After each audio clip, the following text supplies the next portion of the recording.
todo, buenas tardes profesora, ya me conoce, soy Ruth Abad y el día de hoy voy a compartirle mi mapa interactivo que contiene los 3 productos del trimestre, la línea de tiempo, el cuadro comparativo y también las fichas técnicas.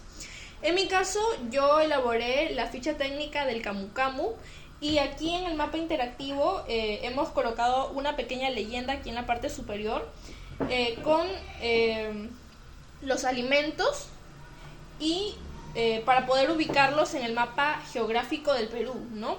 De acuerdo a qué departamento corresponde cada uno. En mi caso, como yo hice del Camu Camu, lo ubiqué en las zonas de Loreto y Ucayali. Entonces vamos a dar inicio abriendo el mapa interactivo, una de las pestañas que elaboré. Y bueno, aquí primero coloqué una breve introducción, una breve descripción de este alimento, ¿no? Y ahí se menciona de que incluso el Camu Camu llega a tener 40 veces más vitamina C de lo que podría tener el limón o la lima. Entonces tiene altas propiedades nutritivas. Ahora vamos a hacer clic en la ficha técnica. En la ficha técnica está toda la información que deberíamos saber del Camu Camu. Para empezar, aquí tenemos la descripción, su nombre biológico. Después menciono que tiene un gran sabor ácido, su alto vitamina en C y para qué se llega a utilizar, ¿no? En productos naturales, en polvos, en general, ¿no? Para englobar el Camu Camu. Después vamos al contexto cultural. Aquí como primer punto tenemos el origen y civilización. Aquí yo he colocado de que primero se origina en la Amazonía peruana, pero los primeros que conocieron del Camu Camu, podríamos decir así, fueron los cocamas, que vendrían a ser pequeñas comunidades provenientes de la Amazonía brasilera que se instalaron en la Amazonía peruana. Y posteriormente hubo una breve variación conociendo a la cultura Shipibo-Conibo. Ellos fueron los primeros que conocieron de este alimento. Ahora, ¿cuáles fueron sus usos durante la época pre-inca, incaica y la virreinal? Para esta etapa vamos a irnos de nuevo a nuestro mapa interactivo y vamos a entrar a la evolución histórica alimentaria, puesto que en nuestra línea de tiempo nos vamos a poder ubicar de una mejor forma. Tenemos aquí nosotros hemos elaborado nuestra línea de tiempo. Primero tenemos la etapa pre-inca, que se sitúa hace 20.000 años antes, y después tenemos el siglo XXI, que vendría a ser la actualidad, ¿no? Aquí en la etapa pre-inca tenemos 3 etapas principales. En la etapa prehispánica, el paleolítico, que es los inicios de la humanidad. Después el neolítico, las nuevas formas que las personas comienzan a tener para poder sobrevivir, porque en ese momento nosotros nos encontrábamos en un estado de sobrevivencia ante la naturaleza, obviamente. Y después tenemos la etapa de los horticultores seminómades, cuando se comienzan a plantar, a situar las primeras ciudades, las primeras civilizaciones, las primeras técnicas de agricultura, inicios de diversos sistemas hidráulicos, entre otros más. Son los inicios, ¿no? En conclusión.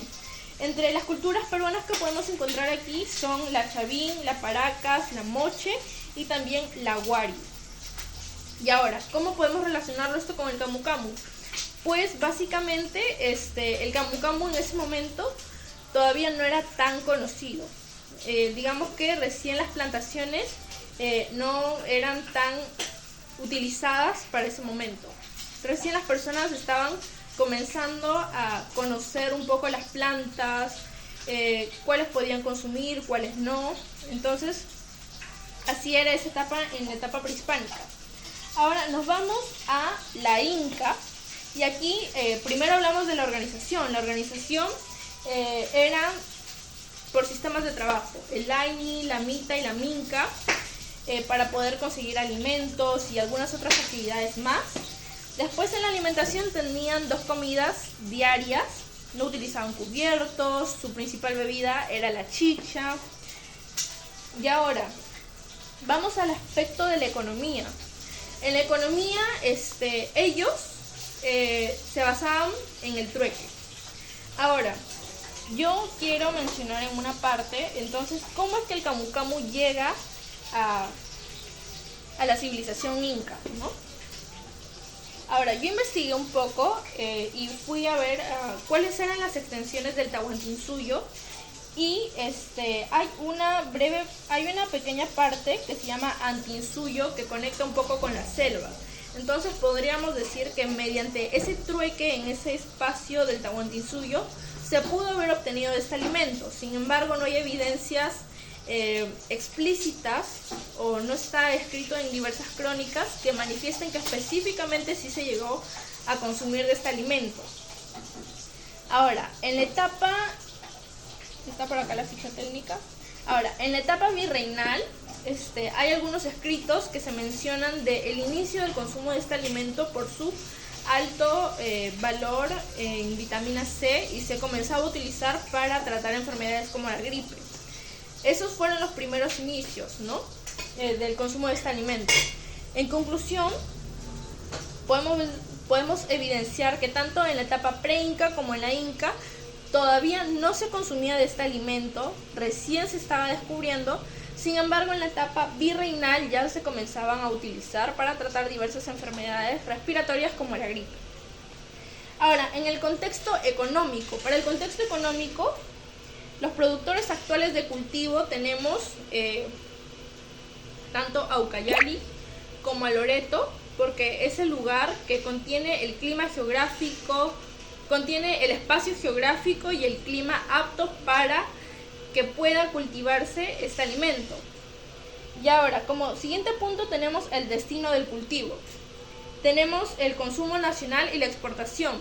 Para estos puntos voy a apoyarme del cuadro comparativo, porque aquí se evidencian los precios, cómo es el mercado tanto interno como externo.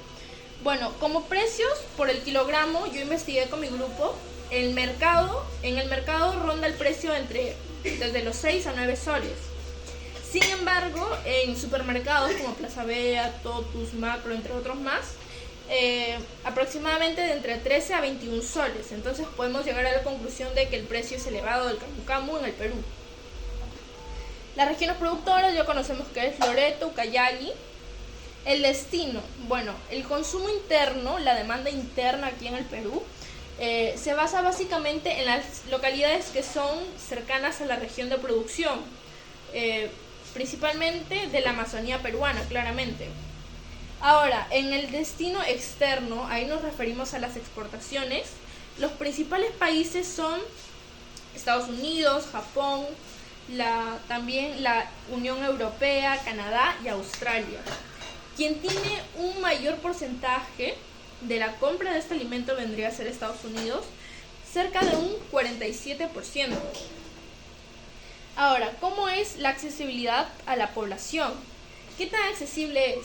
Bueno, aquí yo coloqué de que para la población que es local es rápidamente adquisitible. Sin embargo, por ejemplo, para las zonas costeñas, para la capital como Lima, no es tan fácil, puesto que obviamente existe una ruta por la que tiene que ingresar ese alimento y es complicado porque no hay una buena infraestructura. La infraestructura aquí en el Perú en cuanto al transporte es deficiente. Entonces por eso es muy lenta la llegada y también por eso podemos decir de que por eso es el alto consumo de este alimento, el alto precio del consumo de este alimento. Bueno, ahora en el valor comercial ya mencioné anteriormente que va a depender de acuerdo a la zona, ¿no? Si por ejemplo compro en Ucayali, Loreto, San Martín, obviamente el precio va a ser 2. Sin embargo, aquí en Lima si yo compro va a ser mucho más elevado por factores como el transporte, la infraestructura, entre otros aspectos más. Ahora, vamos al contexto geográfico. En el contexto geográfico tenemos aspectos como la región, altitud y el tipo de clima necesarios, que son los más aptos para poder cultivar del camu camu. En la región Podemos encontrar a los departamentos de Ucayali, Loreto y en menor escala a San Martín. Sin embargo, no es tan relevante las cifras de cultivo de San Martín. Cerca de 761 hectáreas son para el cultivo especialmente de camu camu y llegan a tener cerca de 950 toneladas de pura fruta anualmente. Es decir, cada año tienen una gran cantidad de toneladas que llegan a ser exportadas a países tales como Estados Unidos, como Japón, entre otros más. ¿Y cuáles son los requerimientos? Su altitud. La altitud es entre los 100 a 200 metros sobre el nivel del mar. El clima más apto es a partir de los 25 grados Celsius a más. Es decir que para el cultivo del camu camu sí o sí tiene que ser soleado, tropical o caluroso. Justamente por eso la selva es el más apto, la Amazonía. Ahora, los requerimientos hídricos. Podemos decir de que el camu camu, la planta es hídrica. ¿Por qué? Porque al originarse en pantanos, tierras húmedas, suelos húmedos, entonces necesita un gran porcentaje de agua. Justamente por eso los agricultores recurren a los ríos más cercanos, las cochas, y esta planta puede llegar a estar bajo el agua de entre 4 a 5 meses. ¿Y cuál es el impacto ambiental por el cultivo excesivo? Bueno, puede llegar a afectar un poco a la fauna. Por ejemplo, a los peces como la gamitana puede llegar a afectar a este pez, y también puede provocar una erosión del suelo por el mal manejo del agua. Bueno, eso es todo, espero les haya gustado el video y bueno, aquí está mi mapa interactivo. Eso es todo, gracias.